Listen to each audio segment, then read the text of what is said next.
Hey, everybody, good afternoon, and thank you for joining me here for another installment of Rethinking the Cosmos. I'm your host, Rob, and really, thank you so much for joining me. And today, what we're going to be doing is talking and exploring a little bit about Origen of Alexandria, someone who was incredibly influential in my understanding of scriptures, as well as someone that I think you should know and we should read more about, and that's this gentleman that we have here on the screen. And what we're going to do is just give a quick little summary of him, and then we are going to go straight into reading maybe a chapter or two of one of his most famous books called On First Principles or Des Principiis. And we're going to, like I said, we're going to start reading it chapter by chapter. And we're going to be using a tool that I think it's something that I use and is really helpful for me. All right, so before we get into the video, I just want to say if you like this type of content, I'm going to be talking about history, religion, politics, and specifically Christianity and a new vision of Christianity where we see how history, politics, and the spiritual world coalesce and it all comes out together to the world that we know of now. So if you can go ahead, like this video, share, comment, subscribe, whatever you can do to grow this community, it would be really appreciated. And without any further ado, let's get into this video. All right, so like I said, we're going to be jumping into Origin of Alexandria. So just to do a quick summary, this is him. I mean, this is a hard picture of Origin of Alexandria. I mean, that's sick. I mean, but anyways, without further ado, let's hop onto Wikipedia just to get a general idea of who he is. Origen of Alexandria was born around the year 185 to the year 253 when he died.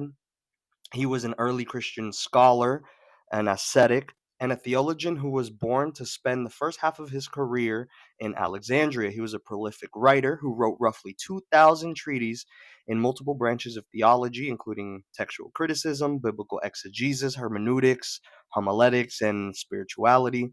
He was one of the most influential and controversial figures in early church theology, apologetics, and asceticism, and he has been described by John Anthony McGuckin as the greatest genius in the early church ever produced.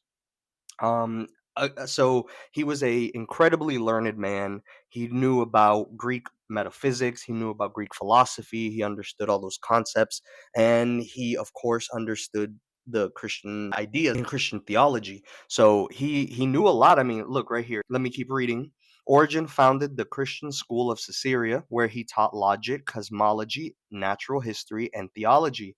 And he became regarded by the churches of Palestine and Arabia as the ultimate authority on all matters of theology.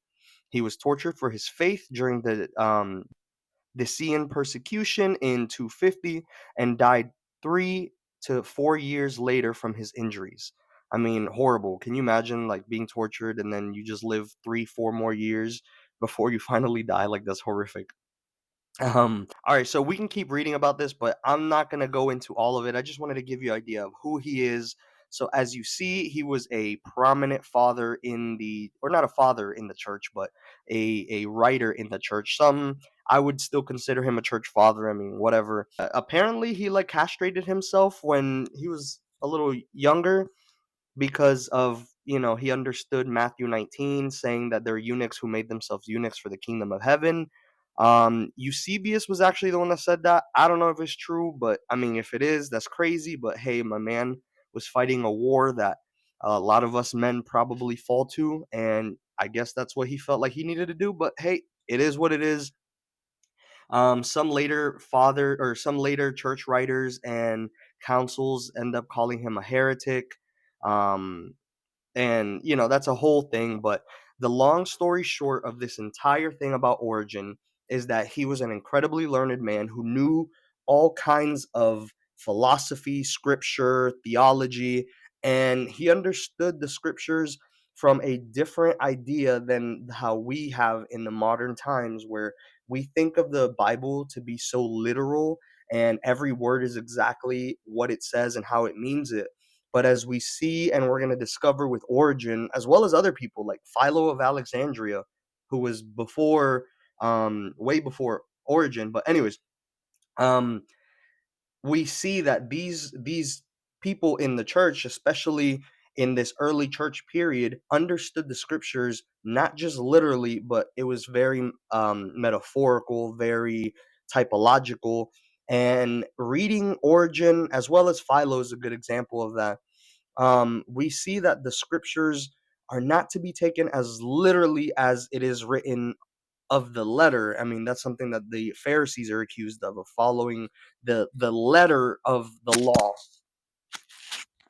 following the letter of the law, and not the spirit of the law. So let's go ahead and hop out of Wikipedia now that we know a little bit about Origen, and let's get started into his work, De Principiis. So, according to Wikipedia, this is what it has to say about Origen's on first principles. So it says that it was the first ever systematic exposition of Christian theology. He composed it as a young man between the years 220 and 230 while he was still living in Alexandria. Alexandria was also a huge hub of Christian thought at the time, and it was filled with all kinds of branches of Christianity. If you've ever watched any of my other videos or understand the early Christian landscape, there was not just Christianity in the sense that we know it as Orthodox Christianity, but there was, of course, all kinds of other branches within that um, that had all kinds of differing opinions and stuff like that. But, anyways, fragments from Book 3 and 4 of Origen's Greek originals are preserved in Origen's Philokalia. A few smaller quotations of the original Greek are preserved in Justinian's letter to Menes. And so let me skip forward. Book 1 describes the heavenly world and includes descriptions of the oneness of God, the relationship between the three persons of the Trinity. And of course, this is before we even have official doctrine of the church stating the Trinity in that sense. We have the nature of the divine spirit, of reason, and the angels. Book 2 describes the world of man, including the incarnation of the Logos, or the word, or the truth, or the statement, or the proclamation of God, about the soul, free will, and eschatology.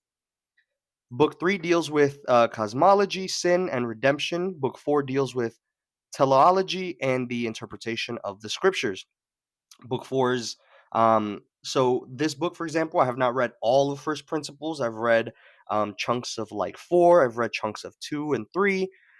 So there's a lot of to really learn here, and this is the book that we're going to be dealing with today.